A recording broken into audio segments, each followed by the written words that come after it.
Things you own end up owning you. Hello, my friends. Welcome back to the podcast. Today's guest is Yuri Marmerstein. Yuri is a professional acrobat who's performed on the Las Vegas Strip, on Broadway, and on television. He's a ginger-bearded physical culture enthusiast, as he describes on his Instagram. He teaches workshops all around the world, and I think he's a fantastic teacher. And I love his approach to training and to injury and to diet. And those are all things we talk about on the podcast. And we also talk about some philosophical ideas behind attachment and ego. It's a great podcast. He's a really laid-back guy to listen to and chat with. And I hope you enjoy this one. Well, thanks for coming on. First of all, thank you very much for doing this. I really appreciate it. And you're my first Russian comrade on the podcast, so thank you for popping that cherry for me. Glad to have you, brother. So I, whenever you talk to somebody and I tell somebody that I'm Russian, it's always like, vodka, Putin, and wrestling, or like physical culture, or bar star guys or whatever. You get that too, or is it just me? Not as much. Yeah, a little bit. Not as, I don't know. I guess I just haven't been hanging around as many Russians lately. Uh-huh. Or there is a pretty big Russian community in Vegas. No way. I didn't know that at all. I don't know. Really? Maybe because there's a lot of Cirque people. They're all unemployed now, but maybe I just shrug it off because I've gotten so well, used to it. It's like I'm numb to it. I mean, I just but say right away. People don't know. Like, it surprises because I speak with an American accent. I've been in the U.S. 25 years or whatever, moved when I was young. Yeah. So a lot of times I like it because I surprise people because they'd be speaking Russian, talking shit about the people in the room. And then you're like, that's like a standard opa. thing. Well, yeah. Yeah. So I like to surprise people who don't know that I speak Russian because they always have that doubt, like, oh, Yuri, but he speaks with American accent, so I don't know. But it turns out, I like having that kind of trump card in my pocket where they think, because I met another dude named Yuri who doesn't speak any Russian. Really? I think he was born here. You know what, man? I've met some Latino people, and apparently when Yuri Gagarin, in that generation, they named some, I met a guy from Ecuador. His name's fucking Yuri, and he said his parents named him for Yuri Gagarin, the fucking first man in space. So I was like, wow. There's an interesting tie with South America and Russia in some points. To this day, if you're Colombian, an American needs. That's where Trotsky fled, right after he got. That's what they say. That's what they say. I don't know, but it's interesting. It's like to this day, Americans need a visa to go to Russia, but if you have a Colombian passport, you don't need a visa. You're good. And a lot of those South American countries, it's interesting. I don't know, man. So So why do you think? What is it about, you think, that about Russians and Chinese people and just all these smaller countries, sort of, now that word is being tossed around, but oppressed kind of countries, like Cuba, that it's created these kind of massive legendary physical culture kind of, just cultures. What do you think? I think part of it is the ability, the ability to reject and hide the rejections. Because I know that they did that, of course, in Russia, because I used to train with a guy who was Olympic level gymnast in the 70s. And he coached in America, and he was saying about how easy it is here. Like everybody gets a medal, and over there it's they already going to do genetic screenings on the kids before even considering to accept them. So that there's that level, and it's because they can do that because it's for the state. In China, it's even worse. In China, it's they take the kids from the poor neighborhoods. They give them this opportunity. They have to perform well to keep the opportunity to get into the neighborhood. They brainwash them to say that, it's all for the Republic of China. And then same thing with the coaches. It's they don't get paid unless the kids take first place. So it's a very hard culture. And then what ends up happening is the rejects, the people who don't make it, are still so beastly that they just do their own shit. That's why all these Russian street workout, those are just the failed gymnasts. Yeah. That's what I always say too. I'm talented in the first place. They're well, now I get to fuck around and I don't have to get beaten when I make a mistake. Yeah. I always tell that. When I was growing up in Russia, we had a game it was a game. It wasn't let's work out thing. It was like a game that we had. It was like, let's do ladder pull-ups. Like I do one pull up, you do one, I do two, you do two, I do three, you do three. But it wasn't looked at like let's work out. It was just like a game kind of thing. And I feel like you said, there's just like, it's something interesting about these cultures, you know, to me, that it's just like, because American culture is like so far from that. Like it's totally the opposite, I think. You know what I mean? I mean, there's definitely those like kids that go to like, I don't know, maybe some exclusive private schools or whatever that get the best kind of training and stuff like that. But the general culture is just different here, I think. Well, even if you look at the words like the title, right? Exercise is like something extra. If you just take the word and then in Russian it's zarядka, right? Which is like a charging up. Yeah, that's a word. Zarядka, even if exactly. you take like the words and the names, it's already embedded in a way that you don't think about it as something extra you have to do. It's like something that you do to charge yourself. That's interesting, right? I totally forgot about that. Yeah, it literally means to charge yourself up. Yeah. And then there's like razminka, which is like to like loosen up, kind of, yeah, right? To like loosen. There's like even in the wording, it's really interesting. And you don't think of subtle things like that, but words are powerful. You say this word thousands of times. I don't want to get too spiritual or whatever, no, but whatever, it takes on a different meaning. Yeah, it's like what you call things. I'm with you on that. And it's interesting because, I mean, I've never been to China or like any of the Asian countries, but, you know, I live in LA. There's like tons of Asian culture here and stuff. And like, I'll be in a park sometimes and I'll see like an old school, you know, whether Korean guy or, you know, Chinese guy. And he's just doing like the same shit that I remember my grandpa was doing back in the day. And it's like literally the exact same kind of way, you know, just whatever, like hip circles and elbow circles, which like, again, Americans like warm up routines. You can always tell like who's an American and who's like a Slavic or like Soviet Union bloc kind of person, right? You can see the difference there. It used, I mean, you've seen that video, whatever, from you know, like gym class from the 60s. So it wasn't like that. But then it got, the culture got soft, too much comfort. And I think that's part of it too, is you get too comfortable, and America is a country very much that's been moving towards comfort. And then, you know, Soviet Union, China, there's a lot of discomfort. So to live in that discomfort, you have to. But yeah, just like what was it recently? There was that thing that if you do 30 squats in the Moscow, you get a free subway ride. Yeah. Squats in front of the machine. Yeah, so it's like a reward. It's not, and this is because I used to coach gymnastics for a while too, and it wasn't only the Americans. It was, you know, the Romanians are doing this too, but I really didn't like that mentality. I remember writing back when there was no algorithm on the internet and you actually got a lot of engagement on your posts. When people actually read the shit that I wrote, it was this idea that you see like conditioning used as punishment a lot, right?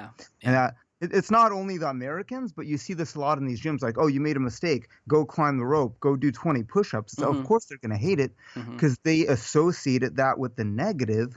And as opposed to like, even, you know, I wasn't athletic as a kid, but my dad would try to make me do, you know, push-ups and sit-ups and shit. And he was, I remember him telling me specifically, and I didn't understand it for another 10, 15 years, like, you're doing this for yourself. You're not doing this for me. So when I was coaching kids, I would never give them conditioning as punishment, because it's like, you should enjoy getting stronger. And you have to understand that this is something you're doing for yourself, so you can get better. And it's that mentality. And I had kids that were begging me to climb the rope because they actually liked doing rope climb. Whereas, you know, a lot of these team kids, the rope was always punishment. So they're like, oh, the rope. And it's just perspective. But it's about building that perspective with this idea that this is all good for you and you enjoy it. Yeah, that's one big difference. Like you said, here it's like, if you're talking too much, it's like, yeah, go climb the rope or go do some of this. And in Russia, it was just kind of like, if you talk too much, like, because it's funny though, because Americans think it's so different. You know, like the best example of that is Rocky IV. Remember where they were showing like the Russian guy was like getting steroided up and fucking he was like in the laboratory like doing all these weird ass exercises, and then Rocky is the one that's like in the woods, like, you know, chopping wood and like lifting rocks. Where the reality is like it was a complete opposite way. Like in Russia, it's like everybody was doing that sort of training, and it's like it's not something that was like even kind of cool. It was just like that's how people trained. It's just basic stuff. And Yeah, and that just kind of so like if you were out of line and you were talking, it wasn't like punishment. It was just people. I think it's just a different mentality. It's just you were just kind of scared to talk because your Yep. teacher would fucking smack you in the head, Yep. and because it's Yep. totally normal, you know. It's a different kind in Russia. Are we recording right now? Yeah, brother, go ahead. Okay, okay. We're just going for it, bro. Okay, because this is good shit. I just want to make Yeah, sure. yeah. It's so the psychological torture is what it is. It's not. Yeah, there's a lot of physical torture too, but that's what I've seen in a lot of these Eastern Bloc countries. A lot of psychological breakdowns, which again I think ultimately the middle ground is the best. Yeah. But in America, it's too much of you're doing great, you're doing great. Your kid's a superstar. They totally have a chance to get into the Olympics. A lot of like overinflation, overhyped, but under-deliver. And then in whatever Russia, China, a lot of these Eastern countries, it's the opposite. You don't hear compliments. You hear you are shit. You are a disgrace to the sport. You should never come back here again. Yeah, and if it's a compliment, it's like not bad. Неплохо. You know, like in Russian, like, not bad translation. I've written like articles about this too. Like not bad is a very high compliment. It's good. Yeah, like when your coach would be like not bad, or like it's like fuck yeah, man, we did it. So that's like, if you hear good, something's wrong. And realistically, again, it depends on the coach, but you should if it's a good coach who actually cares, you shouldn't hear good a lot. If you do, then you need to find a coach who cares more about your yeah, and all of that area. It's like, and you can see that, by the way, recently with like Habib, you know, and his father passed away, rest in peace. But you can see that like in the fights that he was there with him, you can see him. He just kind of gets like he like smiles a little bit, but it's never like remember what's his name? Chris, I don't know if you follow UFC. You follow kind of close. You know some of the fighters. And stuff. Not close. Well, there's another guy, kind of Chris Weidman, kind of a fighter, knocked out Anderson Silva. You know, but his father was in there, and he was like, "That's my boy, and I love him." You know, whereas Habib's father was just like. He just kind of smiled a little bit, and that's it. Like, it was good chop. Like, that's it. So, but I totally agree with you, though. You definitely need the middle ground because, and it's interesting what you brought up that it's like, yeah, in Russia, I feel like kids crash. A bit too much psychological breakdown. In Russia, kids crash that way. Yeah. And it's like, again, I worked for Romanian gymnastics gym owners who came from there, and it was like.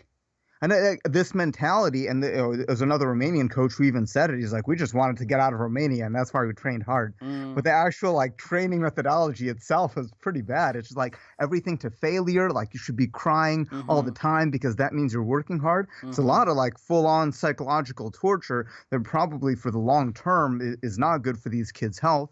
Yeah. Because then what happens too? Because I never did gymnastics as a kid, so when I met gymnasts, I was like, whoa, tell me all your secrets, tell me about the training. And a lot of them didn't even want to touch the sport anymore. They're like, they've only been out of it for a few years, and they're like, oh yeah, I don't really care. And I think it's part of that. It's this psychological torture that they endured where it was like, you know, crying. I'm not saying if you want to be a high-level athlete, you're not going to enjoy every training. Yeah, you're gonna get your ass. You got to get through your shit days. But that's why I don't think competitive to a degree. But the pressure of competition is probably not healthy for a lot of kids too, for both physical and psychological, in terms of overall development. Unless they're training to become a very high-level athlete, which at this point it's opening them up to opportunities, but also a lot of injuries. And these days, like the level of high-level athlete in most sports, they pretty much have 5 years at their peak. That's about it. And then they're done. So you wonder what level of that is healthy. Some competition, of course, is healthy because you have something to work towards. But what level of that, and then what amount of pressure leads to that psychological stress that's overall not good for you. And like when I was coaching, I didn't give a shit. Yeah, I was training them for competition, but I didn't give two shits what they did in competition. It's more so that they understood their own learning process and that they enjoyed it. And I knew that if I turned my back or if I left, they would keep working on the stuff because they liked doing it. Yeah. Yeah. That's a really powerful thing. Yeah. Well, you know, that's one thing that I for sure noticed, you know, when I moved here. It was like you'd see kids, you know, because you like you said, you do need that balance. But it's like a lot of times here in the States, you have like one kid and he's like the superstar. And everybody wants to suck his dick kind of thing, you know? And like, he just, you know, he like, whatever, let's say it was wrestling, you know, like I did Sambo here too, like judo, like, and he just beats everybody's ass. But then like, he never actually gets better. You know, and if he does, it's like such a slow climb. And then he'll go to some meet, like especially in like Eastern Europe, you know, like I had some friends that would go to like you know, competition overseas, and they would just be like, what the fuck is this? You know, because it's just a different level. Whereas in Russia, it's like something about, I don't know, again, it's just something about the mentality, the cultural difference, where it's like you are always pushed to like, oh no, like you're good, like don't wrestle with that kid, he's way too weak for you, why the fuck would you do that? Go do it with this guy who's Yep. like a 2 years older than you and bigger than you, Yep. you know. And I think that it is really needed though. That's like It's you important. You have yeah. to seek challenge, and that's something that ultimately should be instilled. Like your coach should help you with that, but it's yeah, Hmm. it's it's this idea because right, it comes with getting a lot of memories of coaching kids because I learned a lot about psychology from coaching kids for a few years. Hmm. So sometimes whatever I would do some exercises in the warm up and I would do some simple thing and the kids would be like, "Oh, this is easy. Like, so make it harder." Yeah. Like figure out a way to make it harder. I can help you with that too. But Hmm. if you don't care about it because it's easy, then make it hard. Hmm. It's not that Again, difficult. another mentally different thing, you know, But with then like what happens when uh-huh. it's hard is they make it too hard and then they quit. Oh, they just give up, you mean? Yeah. Yeah. Yeah. So then it's yeah. But this idea of seeking challenge, Yeah. it's a hard thing to do, and it's also difficult when you get told like, "Oh, you're doing great. You're the best." Hmm. Hmm. 'Cause then you start to believe that, and that's a Yeah. very dangerous thing to believe. And it's a cliche saying that if you're, you know, the best guy in the room, you're in the wrong room. It's cliche, Yeah. but I think it's fucking Yeah. true because it's really Yeah. is needed. I mean, and that doesn't even mean like I don't think that only applies to high level anything. You know, just like to me, it seems like such a like a life thing, right? Like, why would you want to be good, like the best at something, you know, like in your own little pond? You know, like go in the bigger pond or go into the ocean and just keep climbing because now, it doesn't mean that you need to be the best in the fucking world, but it just will improve you no matter what you're doing. I think it's really important, man. Yeah. Yeah, you should seek that. You should seek discomfort, challenge in whatever way. And of course there's that fear of failure. Hmm. And I think you get that a lot more in the West as well. This idea, I don't want to try something new because I'm afraid I might fail and people might judge me. Like, who Yeah, gives a yeah. Which is funny, right? Because the idea behind that is like the opposite, right? It's like because what's big here, it's like don't judge, don't bully. All of that is very bad. Don't do it. And then the funny thing that ends being is that kids judge even more, whether they admit it or not. Right? They're yeah, doing it no matter fucking what. And if you're not, and then also kids will pick up on that too, right? Because I've coached kids too. Like kids are not dumb. They will fucking know who's the weakest one in that room. They fucking know. They yeah, know which one. No matter what you tell them. No matter if you tell them, "Don't be nice, Bobby," or you know, no matter what you say, they fucking know, and you can always tell because, and that the same thing happens with like the strongest guy will just go to that weakest guy because he knows I can just you know pummel him, do whatever the fuck I want, and then everything's gonna be all right because he already figured that out. Yeah, man. yeah. Well, so I wanted to ask you. I mean, so before you know got to the states, where are you from? Where did you grow up, and where did it all begin? Odessa. Odessa. Oh, wow, nice, Yeah. nice, nice. Good spot. Good spot. Have you been back? Nope. No. Well, you're not It's on missing my much, I list guess. one of these days. You should. You should. Especially now, like Crimea, because you know Crimea is now a big part of Russia, and now Yeah. they build a bridge over there. So if you want to go visit Russia, you can go to Crimea and Ukraine and Yeah, all that. It's pretty fun, actually. It's a beautiful area down there, Black Sea and all that.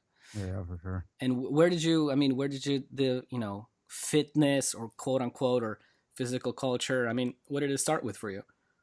Honestly, it started pretty late. Like, so I was 5 when I moved to the U.S. Hmm. Um, and then I had access to so much food that I didn't have over there. I got a little bit chubby because I just wanted to eat all the food. Like, holy shit, look at all these cakes and Hmm. burgers and like all this shit that I didn't have access to. So I really enjoyed food for a while. Hmm. Not that I got fat or anything like that, but I definitely got a little Yeah. bit more out of shape. And I played the typical sports, but I wasn't good at any of them. And looking back on it, I'm glad that I wasn't good, that I had no potential, because I got the benefit of building different coordination without the pressure of the Mm-hmm. competition, which I think there's a lot of value in that, especially if it's something good. You want the experience, but you don't necessarily want to pursue it to mastery level. I think it's good to not take things, to take it seriously enough to do it, but not to take it too seriously. But yeah, I didn't really start getting into it until kind of towards the end of high school, so 16, 17. Mm-hmm. And I started getting into just, martial arts and body weight strength, old school strongman stuff, and then it just kept going Well, from that's not there. really common old school, man. I mean, old school strength stuff is like, I mean, Yeah. for the most Well, I Amer- was trying to learn handstands. Oh, And so it sort of began there already. You started to learn right, and handstands. at that point, I don't even remember exactly where I discovered it, but I think it was I was trying to learn handstands or some kind of these other body weight strength stuff, and there wasn't any material on it at that point. It was like 2004. And the only material that there was these old school strongman books. So the old school, like the Charles Atlas, Wow, that's like really old school. That's good shit, though, man. 7 days, I'll make you a man. I'll add an inch to your chest in 1 week, whatever. And then that book was just basic body weight stuff, basic calisthenics. Yeah. It's cool. It's good. And that's the stuff that transcends all the fads and all the time. It's just shit that's been done for thousands of years and that you can continue doing and that you can do as a little kid and that you should continue doing as an old man. And that for me was also always a big motivation as well. Like these old dudes that were in shape, like the Charles Atlas, when he was whatever, 70 years old, he still looked good. Yeah. Jack LaLanne, like all of these guys. That's a legend. Yeah, Jack's a legend, man. They didn't quit their sport and then grow a belly and sit in the chair and become coaches. Yeah. They embodied their practice for their whole life. So that's always really respectable, and that's to me was a huge motivating force. Yeah. A lot of people don't know that the jumping jack is named after Jack LaLanne. Like I tell that a lot to people. They don't even know usually, Yeah, he was awesome. And he was a hand balancer too. He was doing one-arm handstands and all this shit. Yeah. And to this day, there's some great videos out there on YouTube. So if people want to check that out. I mean, even some of the diet advice. It was like there's a video of his diet advice, and it was just like, just some meat, some eggs, some milk, and some fruit. Just like the most common sense, normal diet, which these days it's like they would make a book out of it and sell fucking 100,000 copies, and it would be like blah, blah, blah, blah, blah, all this mushy. Shit. Same watered down, but even more watered down probably, So that's good stuff. That's cool, man. And so it kind of you just started doing it on your own and just kind of kept training, huh? Kept going from there. Yeah, I got more into martial arts. I got into capoeira. In college, I got into a few different things, got into like cheerleading, weightlifting. I know there was a lot of, I fell into this mindset. I'm glad I did. I'm glad I did it early enough. The closed mind, because what happens is you start to build. It's something we already discussed. Basically, you start to build a decent level of skill within your small little area, and then once you're like good at something, you start being closed off to learning new things that you're not as good at, because you start to think, oh, why would I go down to that level of beginner again when I'm already so advanced? And you're like, you're not that advanced. You're advanced within your bubble. And then so I know I hit that mindset a few times, and I have some regrets on it because there are certain disciplines that I should have learned that I didn't learn very well because I was closed off to them, because I thought that because I could do other stuff I didn't have to learn this new thing. And now I'm the opposite. Now I'm like, the more beginner I am, the better it is, and the more I'm failing, like the more valuable it is, because I know I'm learning more. I know that if I'm succeeding, I need to make it harder. I need to do something else. So that's your sort of beginner mindset, right? They kind of call that you need like in America, I feel like you need a term for everything. You need like a like a clickbait kind of like beginner mindset. But it's a good idea. So I mean, what was the first thing that you felt like, oh, I'm the fucking man, like I got this, like I'm really good? What was it for you? So I mean, in college, so I was doing capoeira for a bit, and then I started learning a few flips, and I could do a few basic flips. And at that point, there were a few people in school who could do it, but for the most part, no. So I thought, like, I could do backflips and shit, pretty cool, man. So again, just attitude. It could have been, but it's okay. It's okay looking back on it now, because I'm glad that this happened early enough that I could still learn something from it. So, for example, right, I was doing rings and I was doing some body weight strength. So then I started doing the cheerleading squad, and I could already do flips, and I was decently strong with my body weight, but I hadn't touched a weight at that point. So we had like we had a weightlifting coach and a routine as part of that we're given because we were Division I varsity athletes or whatever. And I know that first cycle, I was like, I don't need to lift weights. I can do whatever muscle ups on rings. I can do all these pistol squats. And it's not, I was thinking like I was already prepared because I could do other shit. And it took a year before I realized, okay, weightlifting is different. There are other benefits that this would give me that only body weight stuff wouldn't give me. But in the beginning, I was so closed off because of, I guess part of it was the arrogance and part of it was probably the fear of like, oh no, I have to start with like with a sucking at light weight something, and huh? these dudes around me are lifting heavier weights. Yeah, Like what about my precious ego? I'm gonna be the weakest guy in the room. Oh no. And then That's same interesting. thing with like, so in cheerleading, you typically do like you do the flips and shit, which I was kind of like me and this other dude were the only guys who were really doing it that first year because the other guys were like pretty big, not coordinated, going upside down. So again, I thought I was hot shit because I could already do flips, even though my technique wasn't good. But my technique wasn't good because at the same time, everyone who I was training with I didn't know what I looked like because I didn't have a camera. Right. The people I trained with didn't know the difference. So And I to would them it do a looked good, flip. right? So they're like, "You're fucking Yeah. awesome, Like, dude!" bro, that was sick, man. That was fucking awesome. I was like, oh, that's cool. I'm doing Ain't that good. funny? Yeah. So I didn't even know. I thought my shit was way better than it was. It was innocent. It was just out of ignorance because I had never been coached. No harm. And the only people I trained with didn't know enough to give me real feedback. So then, like the same thing with the stunting is when you throw the girls and you lift them up. I was very slow to learn that, and it was my fault because I was resistant to it because I thought that I had this other skill set and I could just do that. I didn't have to learn this new thing when in fact that was an opportunity to learn something completely new that I learned it, but not as well as I could have. And I learned it slow and I squandered that learning opportunity because of my attitude.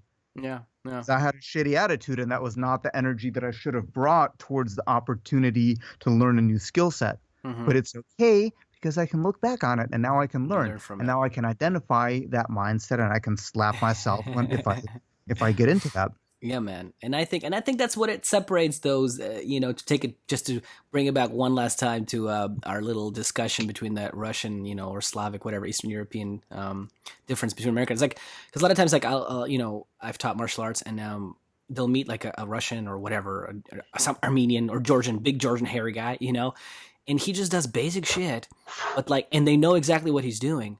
But that they can't stop his shit at all. Like they don't know what is going on, and I'm like, that's exactly it because he just does the same thing. He does the same thing over and over again. A lot of those schools do that, but like they're doing it and they're working on getting better and better and better, and still having that mindset, that beginner's mindset, even in the thing that you already know. You know what I mean?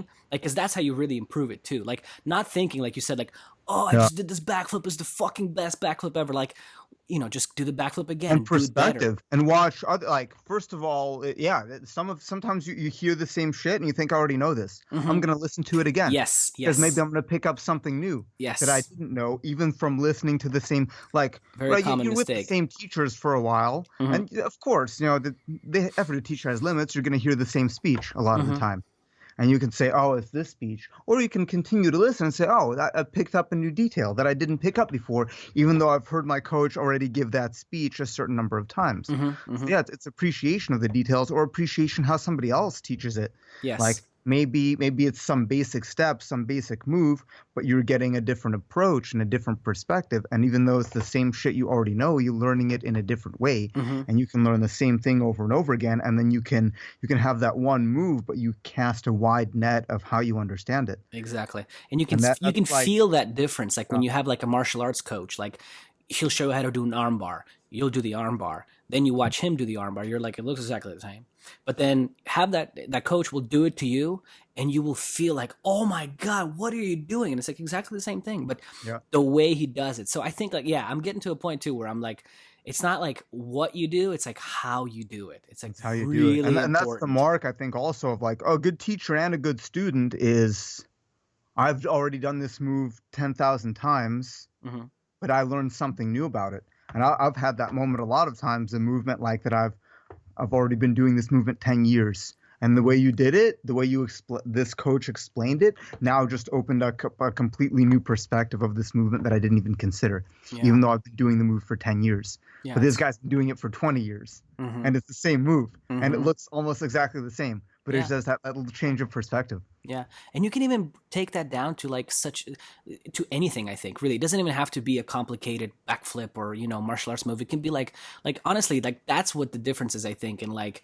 when bodybuilding was like a real thing, still, you know what I'm saying? Not like the roided up GH guys that are just whatever, just when it was a health practice. Yeah. Back in those days, that's what kind of separated the guys that were great and legends versus the guys that were just doing it. Because like you can do a bicep curl, and you can do a bicep curl. Or you can fucking do the bicep curl. And if you're focusing on the right things, especially if you have a good coach telling you what to do, it'll feel miles different, right? And it's and it's even such a simple, like one joint thing, like a bicep curl. But oh boy, it could really feel different. You can feel the difference if you're thinking about it right.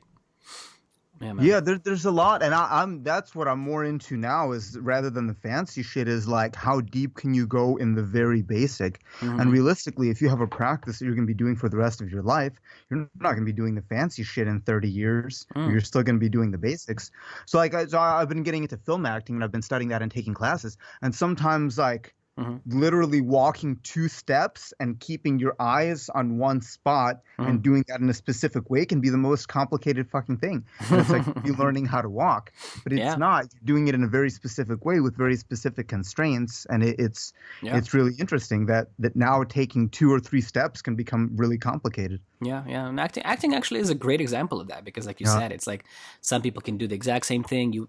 They would try to do the exact same thing, details, and it's just right? And it's not just saying the words, it's not just delivering lines. And it's not even just like, like do this with your eyebrow. It's like how you do it, the way you time it. I mean, a good actor is, a person that understands, something really deep, I think too. I mean, most actors are not, but but the good ones, they understand a lot of that. Yeah, there's a lot going on. There's a lot going on. Yeah, man. And it's interesting too, because coming back to that idea of like the getting value from the failures and seeking out that challenge, it's this idea too that like some of the newbies, they forget the lines and then they say, oh shit, I fucked up, when actually like that was the most human moment they had, was that moment that they were trying to remember their lines, and that was like their best acting, was not when they said the lines, was when they were forgotten and tried to remember. So there's that value in like the gold in the failures. No, I think acting is actually, I mean, if you find a good legit teacher and a good legit group, I think it's great for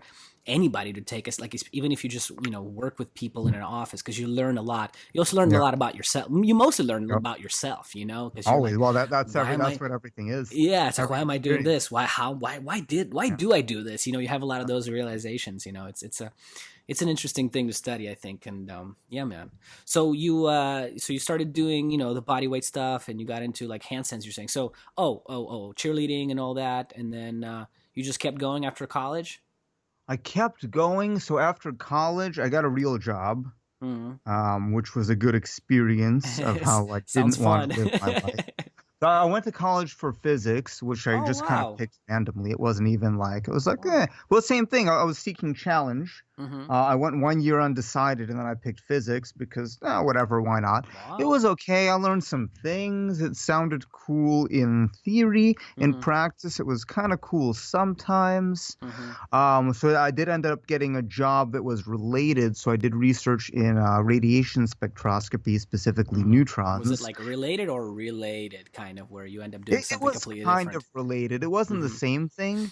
So I got a job doing environmental and quality testing on radiation detectors. Okay. It was related to the stuff I did research in. Some days I was I took a piece of radioactive cobalt, put it in the back of a truck, drove in circles to get whatever 100 data points. Yeah, that's what I was thinking when you said that. I was like, I bet it was nothing to do at all with what you studied. So some days it was that, but it was still related. Yeah. And I was getting paid a lot more than any other job I had. But yeah, it was a lot of corporate like levels of corporate supremacy, a lot of misorganization, a lot of a lot of hours, so I didn't really have time or energy to do the stuff that I wanted to do, even though I was making money. Did you So it keep was up like with that training experience. somewhat? Did you do some sort of training in that time when you were doing crazy hours? Almost none, Almost because none? it was like 60 to 80 hours a week Oh, in an office fuck, or a man. lab. Oh, So I was a wow. contractor, so I got paid for the overtime. Okay. So, But did so you I have made that typical money. American thing of like, you got a little fat, you kind of got out of shape? Is that what happened? Or did you Yeah, kind of keep up with it somewhat here and I there? tried, but I went from training 5 or 6 hours a day, and like every day in a number of different disciplines, Hmm. to working 3 jobs that were all physical. Hmm. And I was 21 when I graduated college. I gained 12 pounds that first week on the job. Of Because course. I went from being so active to being not active at all. And you know Oh, what happens man. in an office? They bring this pack, crate of donuts. Yeah, yeah, They're like, yeah, yeah, "Oh, you yeah. guys should eat it." I'm like, "No, I don't know. I didn't earn them." They're like, "Oh, but you're so young. You have a high metabolism. You Yeah, should eat a yeah, couple yeah. And then you donuts." kind of feel guilty because like everybody's eating it. You're like, okay, I'm gonna fucking eat it. Peer pressure. And then and then sleep time as well. Oh Like, man, that'll fuck you you know, up. I was working different shifts. I was working the graveyard shift at one point for a short time. Oh So, man. having a more fucked up sleep schedule. And then it's like any job. I'm more used to it now, especially now that film sets. Mhm. Sometimes you just wait around for other people to fix shit. Oh yeah. Oh yeah, that's. I feel like that's a lot of jobs. Don't you think that? Like, Yep. you know what I mean? And that there's some point where just they're doing nothing, and makes you And it question a lot was of reality. what happened with this company. And again, I didn't know, because it was my first corporate experience, like of how now I understand that's every company. Mhm. But of Totally. how disorganized it was, and how many, it's like a game of telephone, and how many levels it has to go through. And at a certain point, they're just throwing money at something to hope a solution happens. It's like a Mhm. gamble. Like, so I remember specifically, there was one dude, he was a specialist. There was like one test we kept failing, Mhm. right? So they hired one dude who was supposed to be some kind of specialist in that specific, like, whatever, circuits, and how they react with magnetic fields, something like that. I Mhm. remember they paid him $5,000 a day, and they hired him as a specialist, and he just watched Top Gear. Like, all he did was watch Top Gear on his laptop. And, Yeah, and he had man. like a really chill attitude, like, "Oh yeah, no worries, I'm just here." Good Later, I times. found out he was getting paid $5,000 a day. And I was like, that guy didn't do shit. Mhm. And Mhm. all they're trying to do, they're just trying to throw money at this problem and hope that a solution comes out. And they were considering, I guess, hiring me on salary. Mhm. And then one guy asked me, like, "Oh, Yuri, what do you think of the company?" I'm like, "I don't know, man." So I gave an honest opinion, and they didn't end Oh, up you don't hiring. want to do that. Yeah, well, Yeah, that's why. There we go. So you don't yeah, ever want to do that. nope. Which again makes you question the whole reality and culture that we're creating with these jobs. But it's for the best, because then it's like, okay, you're making money, but then what are you sacrificing? And maybe it's worth doing it for a few years. Who knows? Maybe I could have done that for another few years, gotten paid a decent amount, gotten enough money to invest it in something, and then quit. And that's not a bad enterprise either, True. necessarily. But this idea that you have to do this job for 40 years, Yeah. and you have to spend so much time in it, and you're working for somebody else, and you hate your life a lot of that time. and I and don't know. everybody knows that. Yeah. That's to me what's crazy about our kind of just overall culture in the world, right? It's just like everybody knows that, right? Everybody knows you're wasting. You're just sitting back on your chair, fucking doing nothing. Everybody knows that. Like, why are we all? And we all just kind of like accept it, like, like, it's all right. It's part of the deal. Yeah, so you find something. I remember actually, like, Juju Mufu, before he got real famous, wrote where he had a YouTube video a few years ago saying, like, take less, like, instead of getting a raise, take less hours at your job. Like, instead of trying to make more money, get less hours, and you have more time to do shit, because To do that whatever might be you want to more do. valuable than making more money. Yeah. Well, we're all taught to chase the money, man, the money dragon. So, I mean, what do you? So, what you quit? You said you didn't continue with the job. You just kind of quit and started doing your own thing. It fizzled out. I didn't, like, tell them I quit, but it was like the contract was up and they didn't need me anymore. They were considering hiring me for a salary position. They did take one girl from that who was on the kind of contractor team. Well, she was a lot older than me. I think she was like late 30s, early 40s. I was 20, 21, 22. So they didn't hire me, and I was okay with that because at that point I was like, oh, I have free time now, and I have a bunch of money that I didn't have because I was just a poor college student before that. Mm-hmm. I got into coaching gymnastics because it was what I was interested in, Oh, cool. and I was doing that a little bit towards the end of college, but then I had to move and I had to take that job. That job, by the way, took like really short notice. It was like literally within a couple days. It was like on Friday, I got a call saying, "Can you start Monday?" And I was in the college in Athens, the college town, which was like Athens, 4 Ohio, hours. huh? Yeah. Oh, cool, man. You know, when I moved from Russia, like small world, man. I moved to Columbus, so I was pretty close to you. So I lived in Ohio too. Yep. Yeah. So the job was in Cleveland, and basically it was like on Friday, I got the call saying, "Hey, can you start Monday?" Out of nowhere. And so it was just random kids, right? It wasn't like professional, whatever kids trying to be Olympians in the future, or what kind of gym was it? Oh, who I was coaching? Okay, yeah. So that job. I'm sorry. So that was for who you're talking about. That was for the for your physics job. For the whatever for the real job. Okay. No, the gymnastics thing. That was just something I figured I had some money saved up now because I did that job for a year or so, a little bit less than a year. And I figured that's what I was interested in, and I wanted a place to train. So I figured, apply to a couple places. There was one that I ended up working at for like 2.5 years, and that was kind of the opposite. It was getting paid a lot less, but the job was more physical, which I liked. Of course. It was part-time, so it was like 25 hours a week or something. So there was time to train, and then there was a location now to train. So I was making a lot less money, but it was better for my psychology. It was less. It's stressful in its own way, but it was less stressful because I had time to do the stuff that I wanted to do, which is cool. So I did that for a few years, and then at a certain point, my original thought was actually to move to LA to do stunts because I had a friend who I used to train with in Ohio who did that. And he struggled for a few years and then got in and did pretty well. Yeah, still doing it to this day? I believe so, yeah. I haven't talked to him in a bit, but yeah.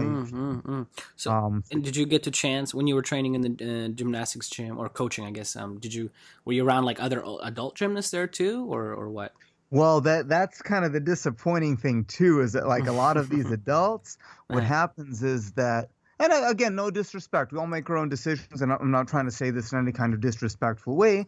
A lot of the adult coaches aren't in shape because like they used to do gymnastics and they just kind of do this. There was one guy who was very motivating to me because he was that ex-Olympian guy I was talking about. So he's this 60-year-old Russian dude, still in shape. Doesn't train gymnastics anymore, but still like you look at him and he looks good. And when he does a movement, you could tell that he's done that movement 10,000 times.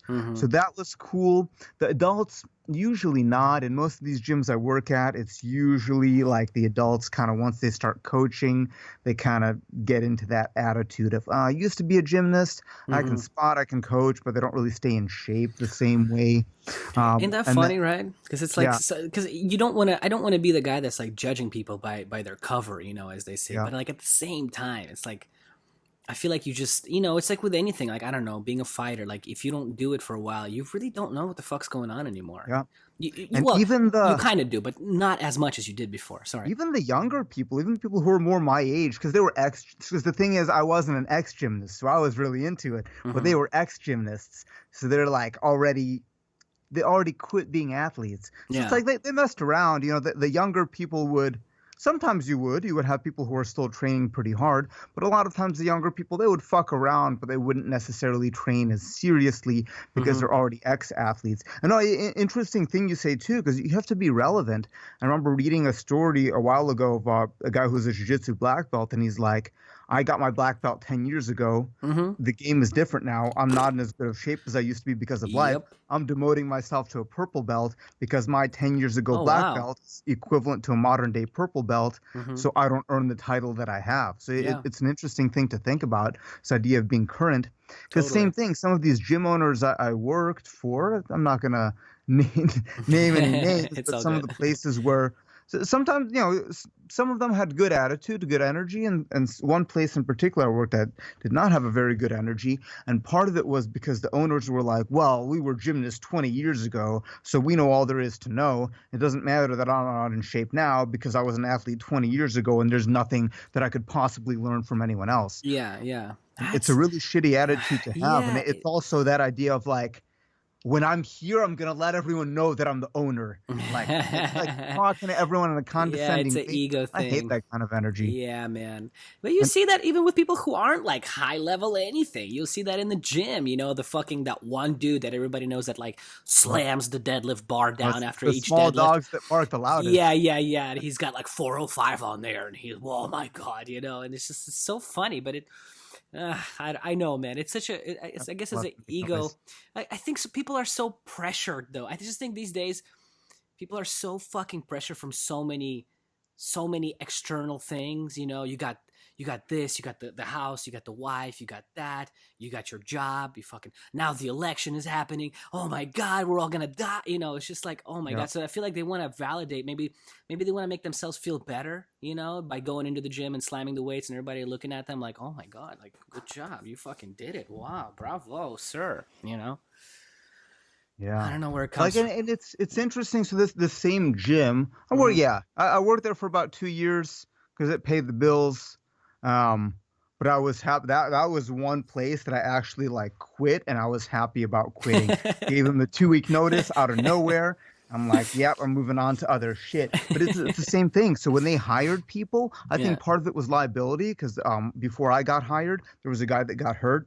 He was like, because in Vegas, they do hire some circus performers who do train.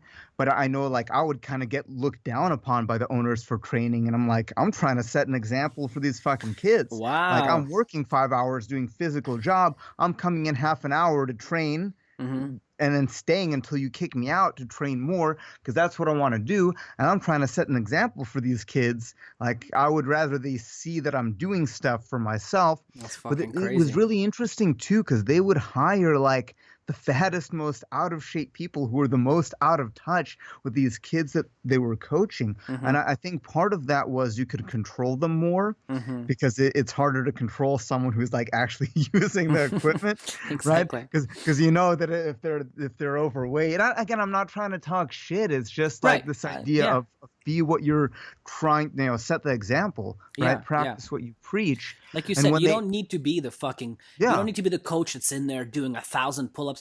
You just do a couple sets, like that's what I say. I've had the best experiences with coaches too, where like my martial arts coaches too, where like he doesn't look shredded and he's not like fucking, he's just like doing 1,000 push-ups, but he goes in every practice. We finish. He does 3 sets of 10 pull-ups, 3 sets of 10 push-ups, couple of squats, some abs, and goes home. Every workout, every workout. Those guys, you're like, and he's been doing that, like you said, his whole fucking life, and he will keep doing it. We don't need anything crazy. You're not asking for anything crazy, and we're not talking shit, like you said. Right. It's just, you just want to some sort of like, stay relevant with me, man, because you got to know how I feel. I guess it was liability partly. Again, I'm just trying to read perspectives. Like, okay, they had, before I got hired, a guy who was working there who I replaced towards Achilles doing some tumbling on the job. So now they're scared. Liability. So I think part of it was like, well, if we hire someone who's not in shape, they're probably not going to do stuff while they're coaching. They're probably just going to be sitting. So then we don't have to run through this risk of somebody getting hurt on the job. Well, that shit happens, right? That's why you have insurance. That's why you sign waivers and all of that. But it sucked for me because then everyone, like all my coworkers, they didn't care about the same things I cared about. So how are you going to build a team when they're all they don't care about the same things? And every time they had a choice between hiring someone who was like in shape and actually cared compared to someone who was more out of shape and was just doing it like whatever for the money, they would always choose the latter. And it's like, why? That's disappointing. It's disappointing for me because it would be cool to have coworkers that care about the same shit I care about. And by the way, those kids would be way more excited about having you as a coach if they see you doing stuff like that. Can you imagine kids walk in and they see 3 coaches like tumbling or doing whatever? They're going to be like, oh my God, they're going to get excited and join in. From a technical standpoint, these overweight coaches, they don't really know how to coach because they haven't done this shit in 10, 15 years, right? It's like, okay, you were a gymnast when you were 15 and now you're 30 and you haven't done any of the movements since, like you barely remember what you got coached to do. You can't do it anymore. So to some degree, from a technical standpoint, I also have to deal with, like, if I want the kids to learn real skills, real physical skills, and then they're rotating through these other, I'm not trying to say like I'm superior, but I have to fix other people's shit because they're out of the loop. They're out of fucking touch. Yeah, man. And it's a well, I got really good at fixing things really fast. But it sucks. They gave you the opportunity to do that. Yeah. So that was a good, in a way, it was a kind of a blessing for you, right? Yeah. And then I want the kids that I coach to have the similar standards to me. And but it's how it goes. Yeah, it's a real, it's funny, right? Some of the best, those like ex-best gymnasts or any coaches, right? Or not coaches, but, athletes that, like you said, get to that point, they make some of the worst fucking shitty coaches, don't they? Well, you have to learn how to teach. And sometimes they think that if they don't realize it's a separate skill. And they say, yeah, I used to be an athlete. But as an athlete, especially like gymnastics specifically, you're trained to be a soldier. You're not trained to understand it. Because if you question it, it's going to take longer to learn it and you're going to fuck up more. Yeah. The assumption, and hopefully the idea is that the coach knows what they're doing. The kids shouldn't understand it. The kids should just follow. They get put through these positions. They learn it through muscle memory. They bypass the conscious learning process. And this is how you build these Olympian athletes. It takes 15 years at least, and it takes 15 years with the right genetic potential, with the right timing, with a coach who understands not that what we're doing now is for something we're going to use 5 years down the line. So that does take a lot of skill. I don't remember where I was going with that. Whatever, man. But that's it. It's a. So I mean, what do you think? What do you think about some of these? Coaches now, like, there's Coach Summer. Right, learning how to coach, learning how to teach. Yeah. It's a skill. It's a skill that takes years. It's a skill that every time you do it, you should be learning something new because everybody learns differently. And being able to do something it's a good start, but it's not a guarantee that you know how to teach it. And in reality, the best teachers are not the best athletes or practitioners. They should be able to do the skill. You should practice what you preach. But if somebody is at a very high level, there's a good chance that because they understand the movements for themselves. Which is good, but understanding how to do the movement for yourself and how to apply that knowledge to somebody else's learning process, those are two completely different things. And it's a completely separate skill set. It's a communication, it's a troubleshooting, because it's like this. In my mind, I have this image of what I'm trying to teach you. I'm going to explain it to you the best that I can. You're going to do it differently because it's a game of telephone, and you've interpreted what I've said based on your own filters and your own experiences. And then I see what you do wrong, and then I explain something else. And then eventually we get where you have a very similar image of what I tried to give you. The better I am as a teacher, the more I can anticipate. So that's why I try to train different disciplines as well, because I say, okay, I'm teaching a dancer. I've taken a few years of dance classes. I was never good, but that doesn't matter. I understand the perspective. I understand how they train, how they're used to training, so I can apply that and I can explain the same skill to a dancer in a very specific way that they're going to get a more clear picture of it. And if I'm teaching a weightlifter, I'm going to explain it in a very different way. And if I give the dancer the weightlifter explanation, they're going to be lost. And vice versa. But that's a really important part of teaching. It's a really important point. And what you were talking at is like it matters who you're teaching, right? Yeah. Right? Like, which is one of my biggest pet peeves in like sort of like the fitness industry.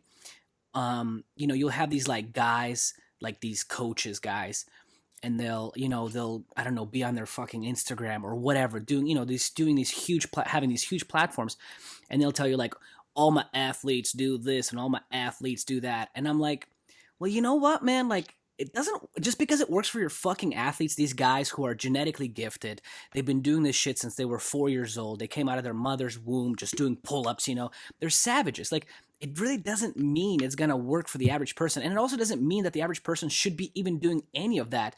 just because your athletes do that. Like, it really doesn't. And it's Yep. such a pet peeve of mine because in the fitness industry is so common. And that applies to with like even diet and supplements too. You know, it's like my athletes have 300 grams of protein a day. And it's just like, okay. And what that doesn't mean anything. So like, I'm really always like cautious. I'm always telling people like, pay attention. Like you're not an athlete. And it's not saying it like to demean you. It's just like, you're not an athlete. And why do you have to train like an athlete? Why don't you train like the accountant that you are, and you can still get in great shape and do whatever the fuck you want to do, right? It's important. And it's just making those and it's perspective, and it's understanding like why you're really training. And if you want to get to a high level of the skill, that's cool. That's a decision you make for yourself, but you don't have to. And realistically, if you're just training for overall health, you don't have to be at a high level of anything. But yeah, and it's understanding that. It's understanding that it's not a superior, like just because someone's at a high level of fitness doesn't make them superior. It means they've taken one decision and they've gone with it. And also some of those superior athletes, I mean, some of them, well, not even some, I think many of them do the stupidest shit ever, right? A lot of times it's not even, right? It's either genetics or steroids or whatever. And what I see a lot of in very high level circles is the athletes are successful not because of their training, but in spite of it. Yeah, it's like, very true. I'm surprised. And then you take any professional athlete, it's basically what it is. Like they can get run over by a truck and still go because it's just that genetic potential. Like what was it? I don't know. So like the NBA players have to be on lock, like they can't leave the compound because of COVID, and they have to like these guys are mutants. They fart that shit. They don't give a fuck. Yeah, man. Because a lot of times you'll see like Floyd Mayweather doing some of the dumbest. He does. I mean, again, he's. I think I have respect for him because I think he's one of the greatest boxers ever. But he sometimes does this videos of him just doing the dumbest things ever, you know. And then people watch that and they're like, "Well, if I do that, it'll make me better." And it's like, you have to really understand that, like you said, he's not getting better, and he's not great because of that. It's not that he's great because he's been training for that many years and he's had good coaching and he started young. Yep. It's a combination of luck and talent and work ethic and coaching, and it's that. Yeah, and doing the same exercises as him is not going to get the same results. No, and that's what I tell people too, because people ask me like, "Oh, what's your diet like? What's this and this and this?" I'm still figuring it out for myself. And remember that if you took the same life as me and you did all of the same things as me, you still wouldn't get the same result. Even if you did everything the same. Yeah. Well, in spite of that, though, what's your diet like these days? Where are you at currently? I cook. I think the main thing is to be versatile and to be able to cook for yourself. So I don't follow any specific diet. I think it's best not to be too strict because we live, again, coming from communism, it's like my grandparents grew up in a time when there was no food, right? So it's like, of course, a grandma wants to feed you until you can't eat anymore because there is food available, and that wasn't always the case. So I think it's important to know what works for you. I think it's important to be able to cook for yourself, like knowing the ingredients of the food. I'm pretty picky on that. I like high-calorie foods because they're delicious. So, a lot of butter, a lot of fats. I think the more old school you can get, just like, cooking shit in an iron pan, whatever, eggs, meat, a big sourdough bread, whatever. Rice and beans. I like my raw honey. I like my sweets. I try to make them as clean as possible, but they're delicious. I'm not trying to stay single-digit body fat. It's not something that I really care about.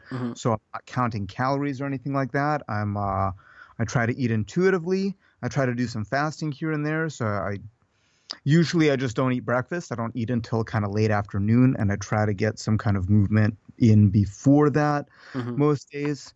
So some fasting. I usually eat a pretty big dinner.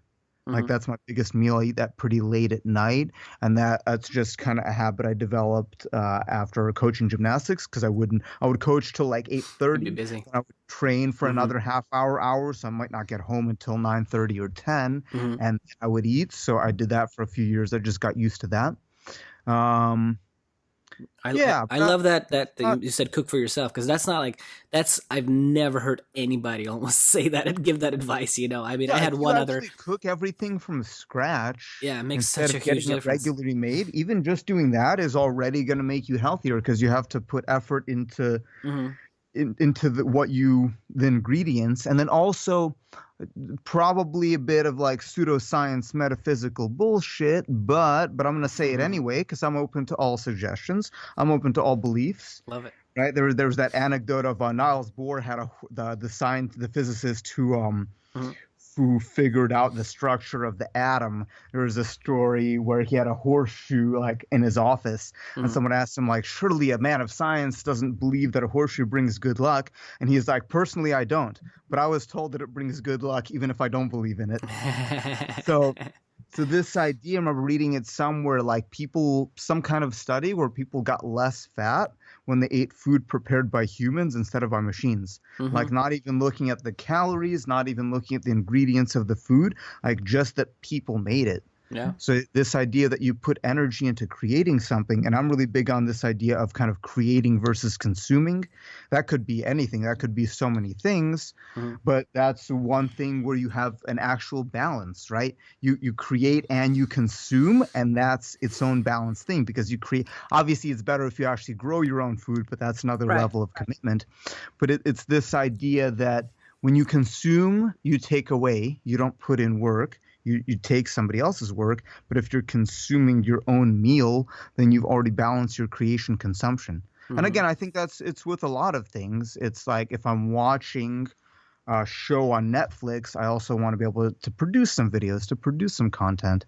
And it doesn't have to be something you put out there. It could be just writing something down in your sketchbook, but that's something that I try to follow, is having that ratio of creation versus consumption, so you're not too heavy one way or the other.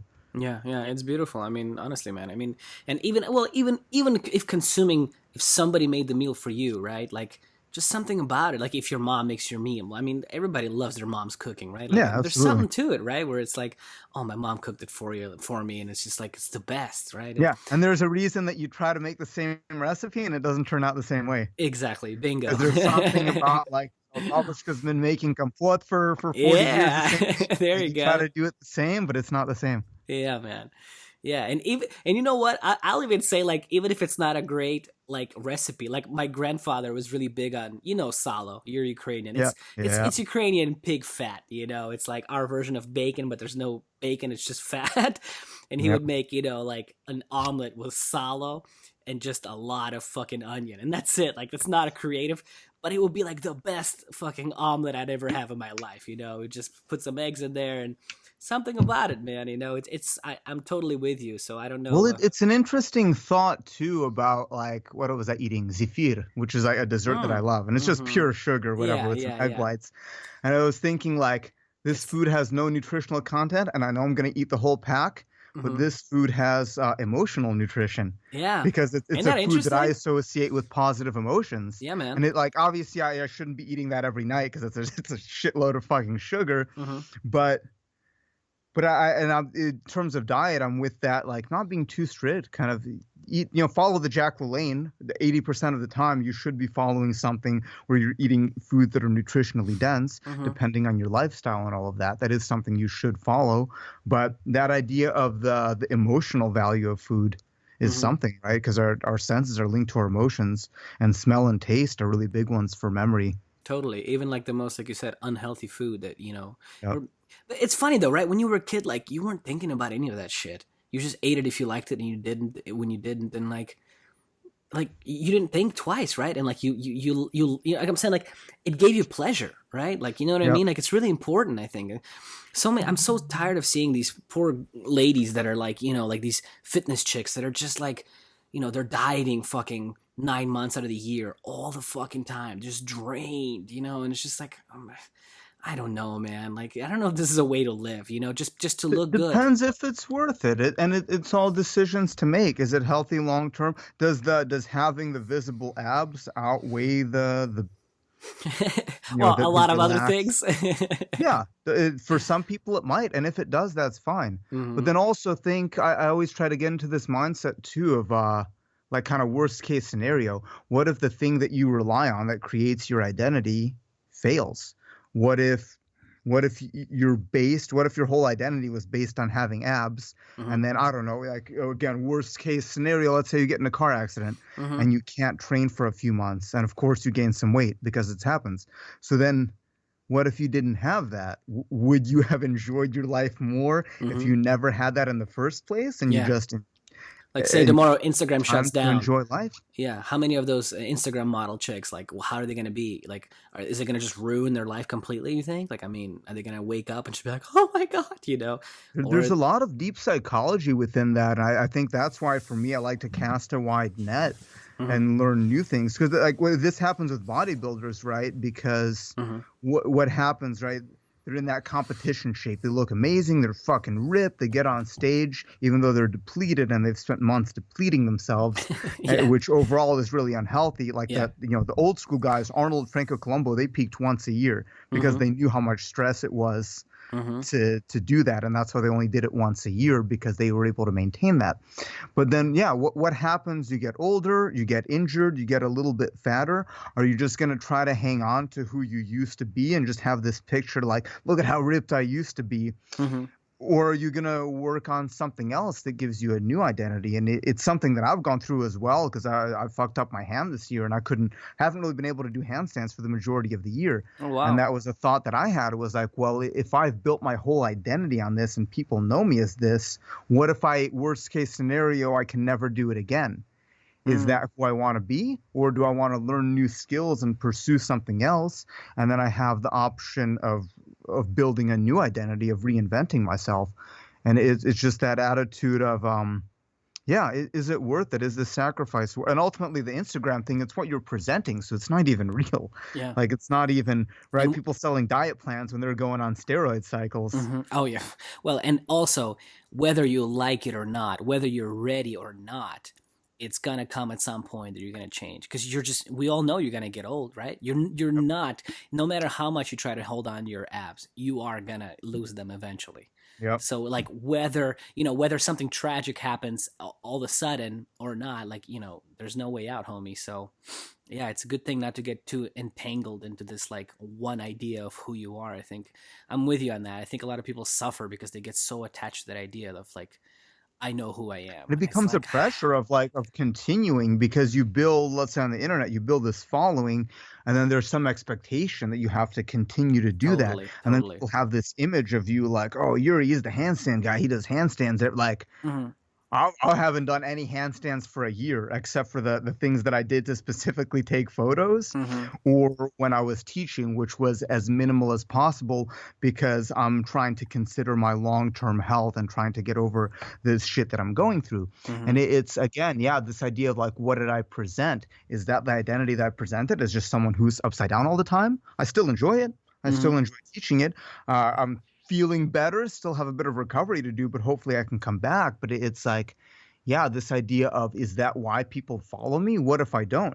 Yeah. What if I've just been doing it so long that I'm disenchanted with it? Like, when I was starting out, nobody was teaching handstands, and now everybody's a fucking handstand teacher. So I feel like my voice isn't even heard, because somebody better looking than me with better abs is gonna say it louder.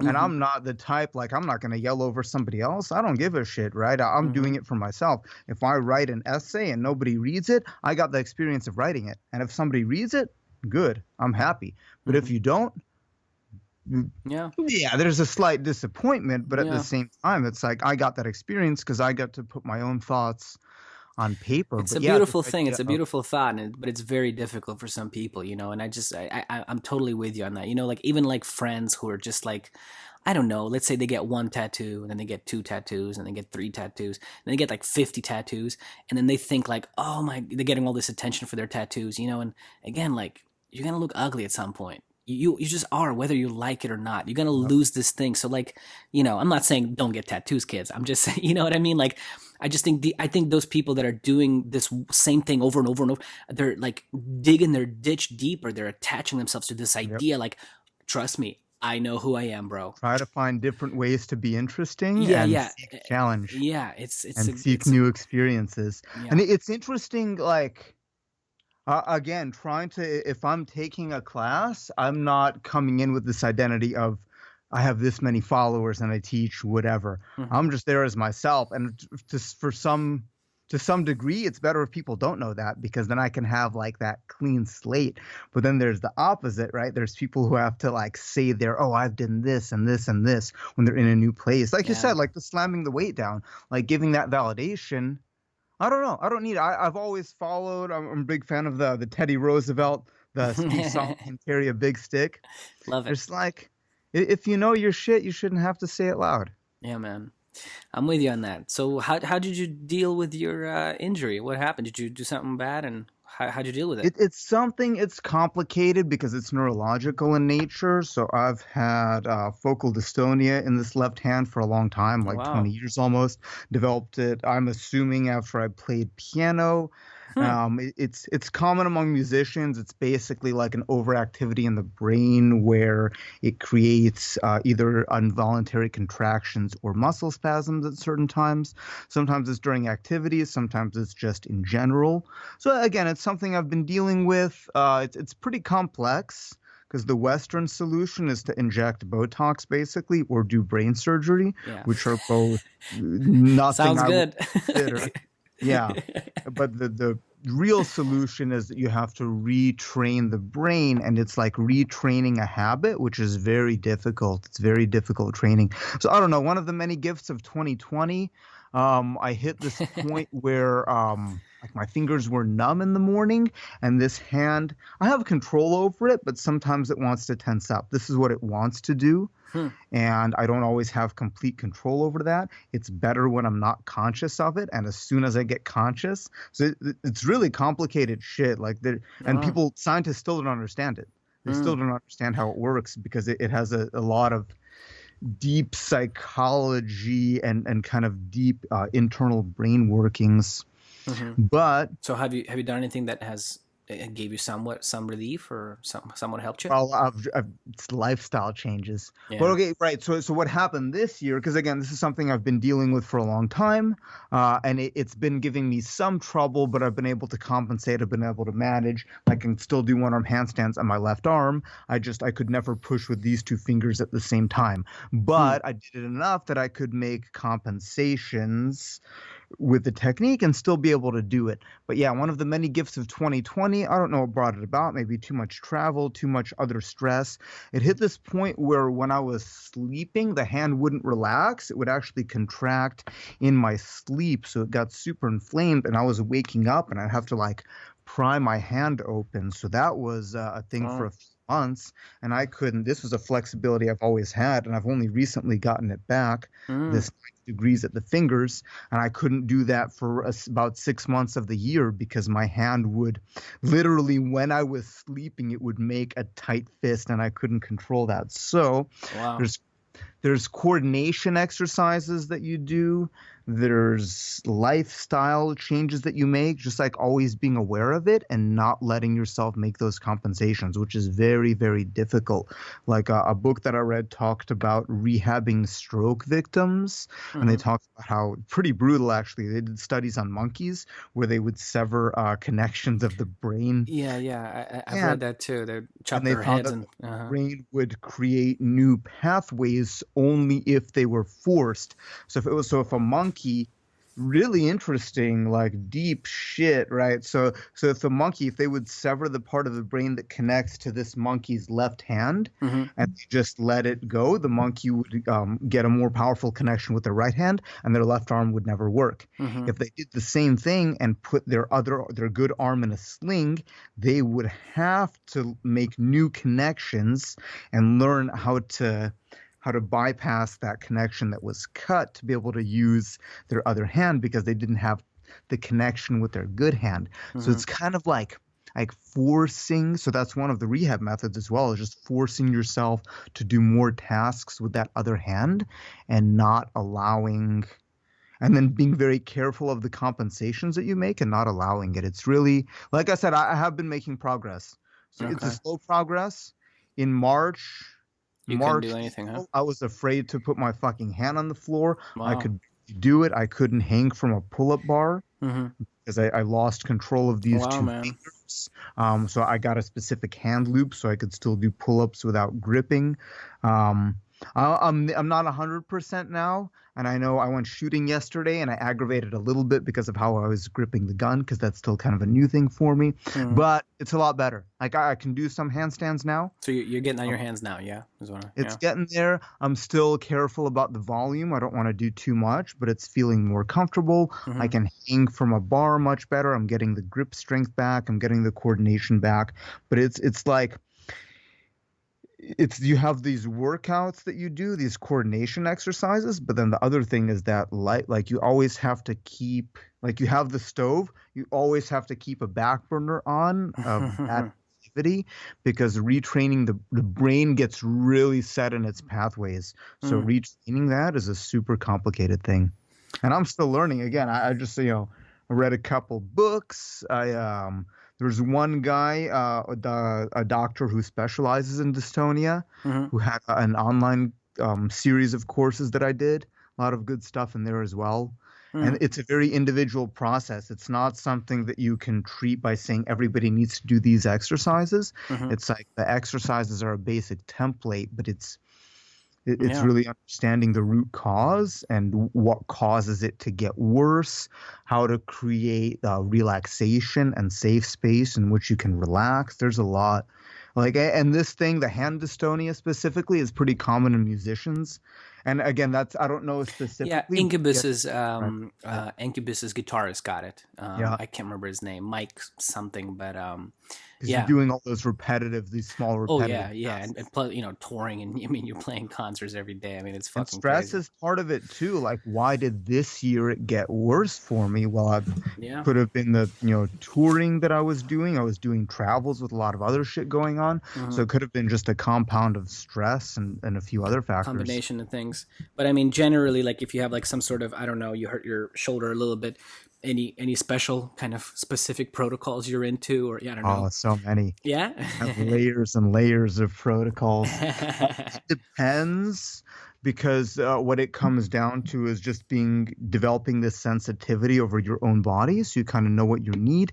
If you're good, you can kind of nip it in the bud, so to speak. Like, you'll get these signals and you can do what you need to. So I do whatever, like basic. Every morning I wake up and I do a routine of different joint rotations. And in the ideal world, I shouldn't have to do any extra prehab or rehab or flexibility work, because I incorporate it into my life. But we have different stresses, different shit going on. So shoulders specifically, again, it depends. But so interestingly enough, I feel today, and yesterday it wasn't as bad. Today it's a little bit worse. This left shoulder is a little bit out of the socket. It happens. I had loose shoulders for a long time when I was a kid. So one of these sometimes, and the last few days were pretty stressful for me as well, because I was doing, I don't even remember I was doing stunt class, and then rehearsal, and then I was doing stunts for a TV show pilot, and it's a lot of standing around and then doing stuff.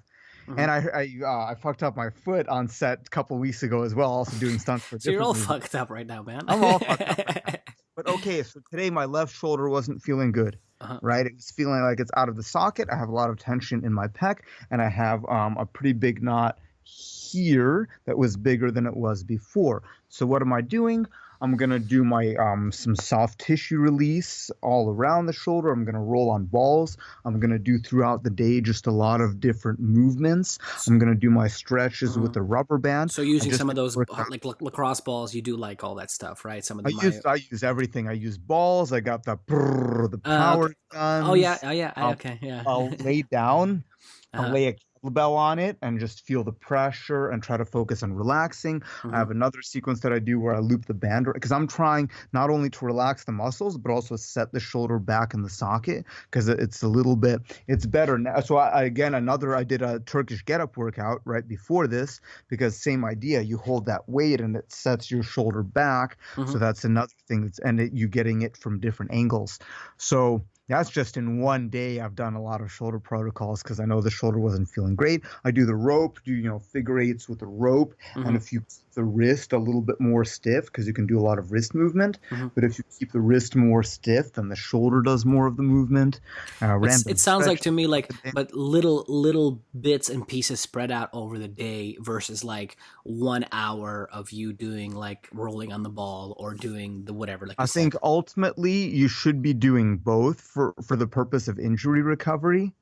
You should have specific sessions, but the really powerful thing is to just incorporate it. Like I know that this thing hurts, so the 1 hour that I do may not be enough to offset the 23 hours of this thing hurting. which is a big point. So, yeah. So I'm gonna do a little bit throughout the day when I can. Like I said, I'm gonna keep this on the back burner. I'm going to keep this one burner on my stove probably for the next 2 days because I know it's going to feel better tomorrow because it already feels better. It's still going to be sore for another couple days. I know because I've dislocated a lot of shoulders in my day. And this wasn't even a dislocation. It was just kind of like sitting off to the point that it caused pain and compromised a few movements. So tomorrow I'm going to do more soft tissue release because I haven't been diligent on that lately. And I've had, the workouts that I've been doing so I can feel some of these tense bits. But yeah, it's this idea of, especially with injury recovery, it should be something that you incorporate into your life. Like I fucked up my foot. I think I sprained it I was doing stunts for a movie. I was doing a guy was flipping me, and we did because we were losing light, so we had to do the same sequence a few times in a row. We were tired. The last flip I landed kind of sketchy. When I got home that night, I couldn't put weight on the foot. That next morning, couldn't walk without a stick. Super painful. By the end of the day, I was walking. Next day or two, I could walk normally. So now there's still a bit of pain and swelling. And now is actually the harder part because I can do basic stuff. Now is when I have to put more work into the rehab because now I have to get it strong again. So, but yeah, it's approaching it from many angles. And what about approaching it from many angles and incorporating it into your life, like making it a compulsive thing that you do rather than saying, okay, I'm going to schedule this time. Like, no, I just got up. I'm going to do, or I'm standing right now and I'm doing ankle circles. Sort of being like, I mean, if you have a dog or a cat, you see that, right? Like they'll just get up and stretch and do it's compulsive. It's not, it's not like they say, okay, this time is for workouts. They're sleeping. They say, okay, I'm going to do a stretch because I was laying down.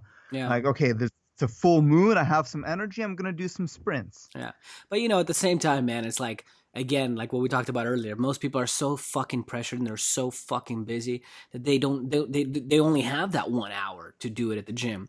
But like a lot of times I do recommend it to people. I just say like, you know what, honestly, I think if you are really truly that busy, although of course it's always arguable, right? Like I know what you're thinking. You'll find probably, a right? way or an excuse. Yeah. People like you're coming home, you're watching Netflix, like that episode on Netflix, and you can always fucking. But like even if you are that super busy, I feel like probably it's still better to maybe do, like you said, 10 minutes here, roll on the ball, do another 10 minutes, and do that 3-4 times throughout the day. And there's your 1 hour. But I feel like it's almost a little bit better because it's spread out. And also some people just psychologically, they start getting in their head like, oh my God, it's an hour, but versus if it's like 10 minutes a couple times a day, it's like they feel it becomes more of a habit too, which is what you want. You want it to be compulsive. Yeah. So it builds a habit that can last for a long time. Part of it is, I was writing a book about this. It's like 30 pages in. I was writing a flexibility book, and then I got sidetracked with too many other tasks. But that's one thing that I was talking about too, is this idea of like environment. Like you're working in an office. People are going to look at you weird if you get up and take 2 minutes to stretch. Totally. And like, why is that considered weird? That's fucking healthy because you're sitting for so long. That should be the norm. Like you should get a 5-minute break every hour just to stretch, and people should be like, good, like nodding to you for that. But instead you're going to get weird looks. Like this was a few years ago. I was stretching at the airport before a flight, and this dude fucking yelled at me. This really? 60-year-old fat dude. He was so offended that this 25-year-old guy was stretching. That, like, he was like, every time I switch, and I wasn't being low key. I was doing like full on lunges in the chairs. Okay, So right. what? But it's Vegas, and who gives a fuck, man? I'm about to sit Yeah. for 5 hours. Yeah. So he was sitting a couple seats down from me, and he would like grunt every time I switched positions, like, like, bro, are you offended? Chill out, man. And eventually he just got up and yelled, like, can you just be normal? Oh, wow. Yo, dude. That's the one thing I miss about Russia sometimes, you know. It's like, well, unless if you're in people's way in Russia, most people don't give a fuck. Yeah. Yeah. And you shouldn't give a fuck. Let people And you shouldn't give do a what they're fuck. gonna do. And I'm glad that now if I feel like moving, I'm gonna move. And if people think I'm weird, good, fuck them. Yeah. I don't Yeah. give a Yeah. shit. It depends. If I'm traveling international, I might try to be more low key because I don't like to. Mhm. If I'm in a big space like that, I try to be more of the gray man. So I'll still do some stretching, but not in Oh, the man. middle of everything. How do you But yeah. handle international travel? Like, are you the guy doing push-ups on the aisle or what? I try to get into. There was a point in the beginning, but after I did enough of it, try to be invisible and try to hit. So it's like this idea that I put myself in a state where I'm not fully awake, like I'm chill, so I can sleep at any point and I can wake up at any point, and it's easier to stay in that state of relaxation, like not getting pumped up for anything, doing some light stretches, some light movements, but thinking of like using the cats as inspiration, the state that a cat is in for most of the day. So relaxed, super aware, relaxed, can sleep anywhere, some light stretches, and then not the 3 a.m. sprint stage of the cat. That's what I do when I get to the hotel, when I get to the destination. Paw in the face, yeah. I find that to be easier with adjusting to time frame, with being relaxed, with not using too much energy at the airport, with saving it and being able to, so I try not to get psyched up. I have like a list. I think I might have written something about this. I probably never published it. There's like a 4, like how to adjust to a time zone. One is no caffeine. So I normally drink coffee every day. Once in a while, I'll take a week where I reset the tolerance. If I'm traveling, no caffeine. Setting my watch to whatever time zone I'm going to be in, like way beforehand, as soon as I'm on that first plane, because I'm already mentally thinking like, okay, I'm looking at it. Okay, whatever, it's 6 a.m. So I'm not, because you get into this mindset like, oh, well, it's going to be 3 a.m. where I come from. No, if you think about where you're coming from, of course, the red glasses help, especially if you're doing overnight flights. Okay, so the blue blockers, yeah. Okay. Yeah, help, specifically the red ones, the Vin Diesel ones. Yeah, like the darker ones. Because I don't know if people know this, but there's a lot of ones that are like they sell on Amazon for like $20. Guys, those don't do fucking anything. They don't do nothing. They're just like, There are ones, I have ones that are like 40, that block 40% of the light. I have yellow ones that I wear when I watch Netflix at night. So it's like you can still see the colors, but the red ones, you put them on, like instantly you feel tired. The word looks completely different. All of the colors are either red or black, and that's it. Yeah. And I think I have them somewhere. Those are really good. You're gonna like I think of him like Vin Diesel glasses, like the thing Riddick wears because his eyes are Riddick. too That's right. sensitive. I was trying to remember it too. I couldn't fucking remember it. And what about like supplements and stuff? I mean, is there? And I know there's always like probably a million things that you've done and tried and probably have, but like, if you were to narrow it down to a few things that you take regularly, I guess, of course, maybe there's stuff you don't take every day. Like you said, coffee is most days unless you take a week off.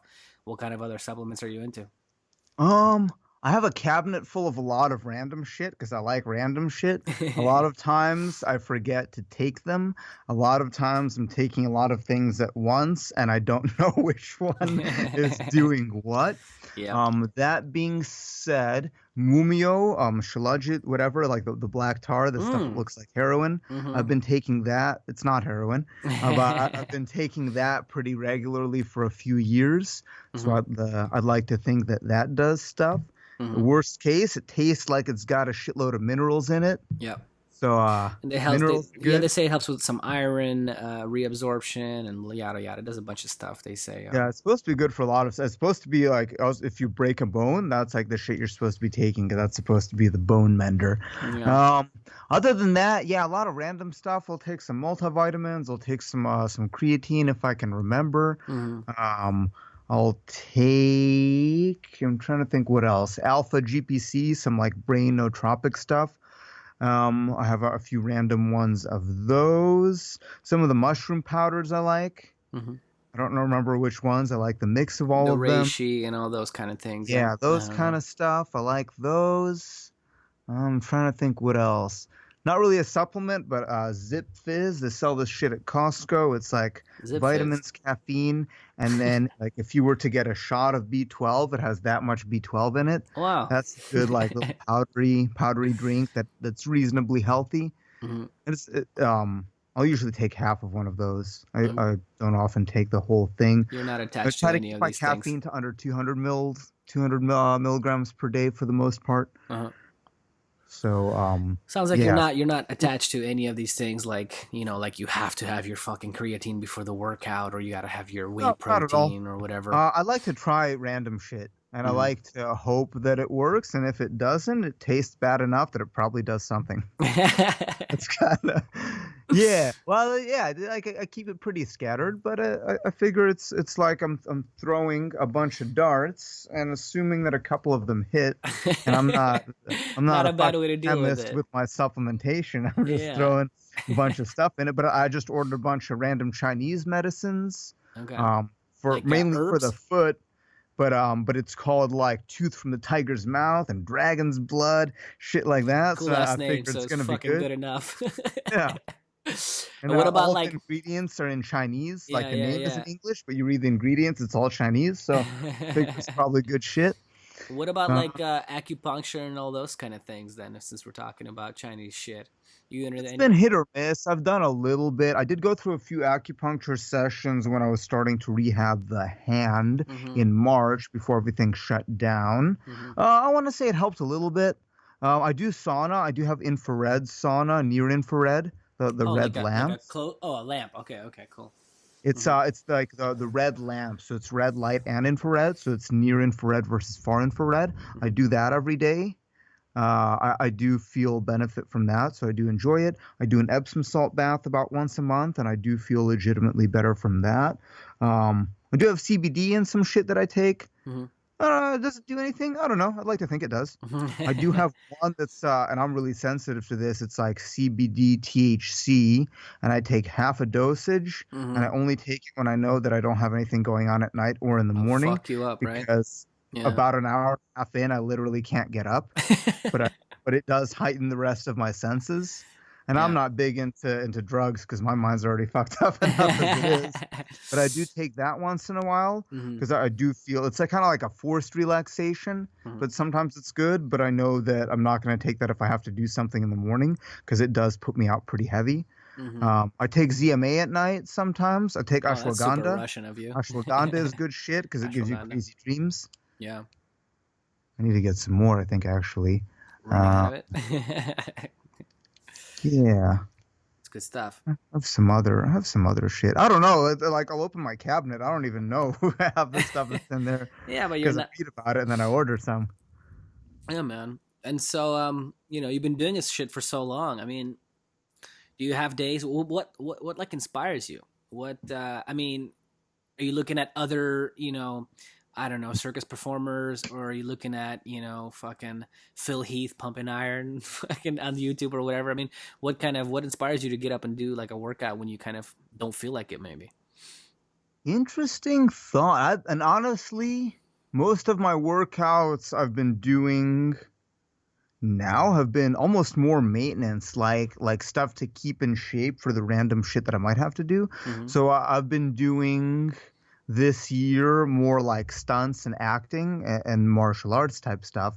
So I've been doing more of that. As far as workout, I still keep up with acrobatics. I still like to see it. I haven't been doing as much this year. But I am still into it. Martial arts stuff I'm getting more into, more like movies and stunts and this kind of thing. But I'm inspired by everything. Anytime I see someone who, like, you can tell they put in years of work to perfect their craft, that's inspiring. And that could be anything. That could be Gordon Ramsay chopping onions. Damn, he's really good at chopping onions. It takes me twice as long to do that. Like that's a good skill.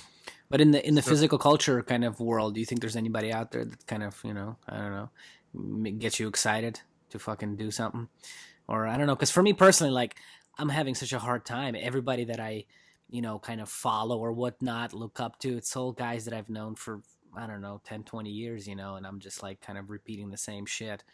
Because it's all the fitness industry. It's all just moving towards these Instagram model guys, and their workouts is like, it's just like a 30-second video on Instagram of them, like, like one pull up, then he'll do a flip, then he'll run over and like take a jackhammer and fucking like drill the ground. And it's just like the randomest shit ever. And it's just like to get views, but it's not really like inspiring at all.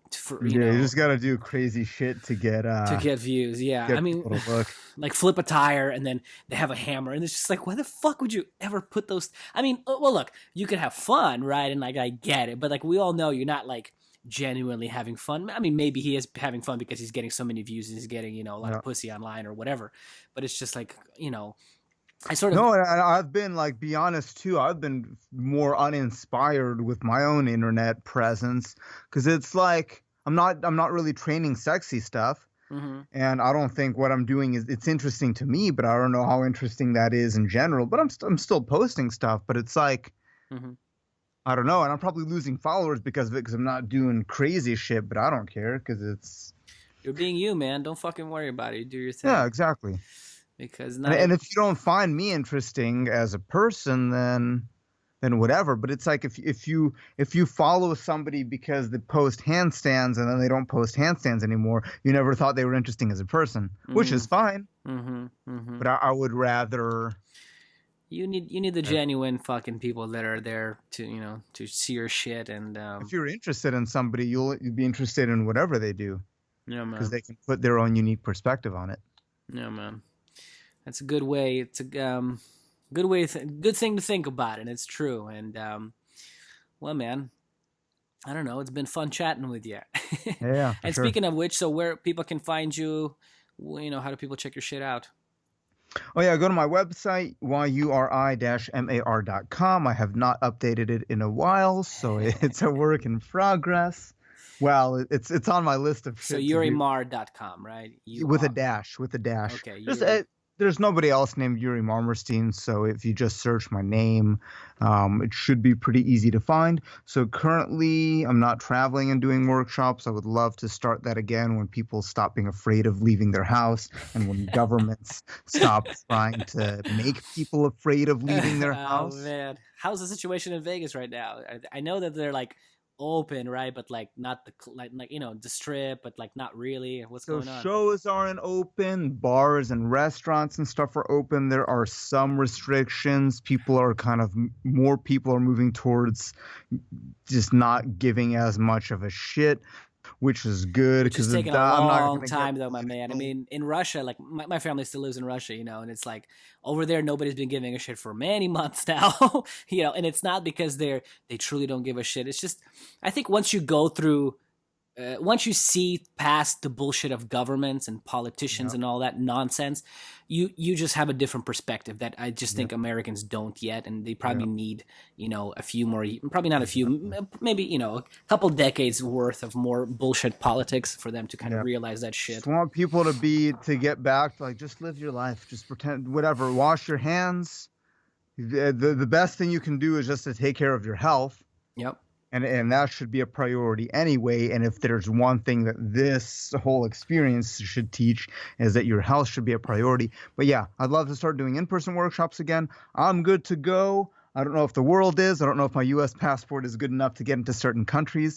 But currently I'm teaching workshops online on Saturdays in various topics. So you can do that. It's not as good as an in-person workshop. I still enjoy it. I'm The next best hoping to thing. be able to start doing the real thing again. For like online coaching and stuff. I got some books and some instructional videos, a lot of free stuff. If you want to pay for some stuff and help me pay rent, I always appreciate that, but no worries either way. Yeah, and then follow me on the Instagram. I post random shit that's not consistent, but I try to make it interesting. It's the only way to post, brother. You're being you. Well, awesome, bro. I'll attach all that stuff in the show notes and everything. Thank you so much, man. Yep, appreciate it. Things you own end up owning you.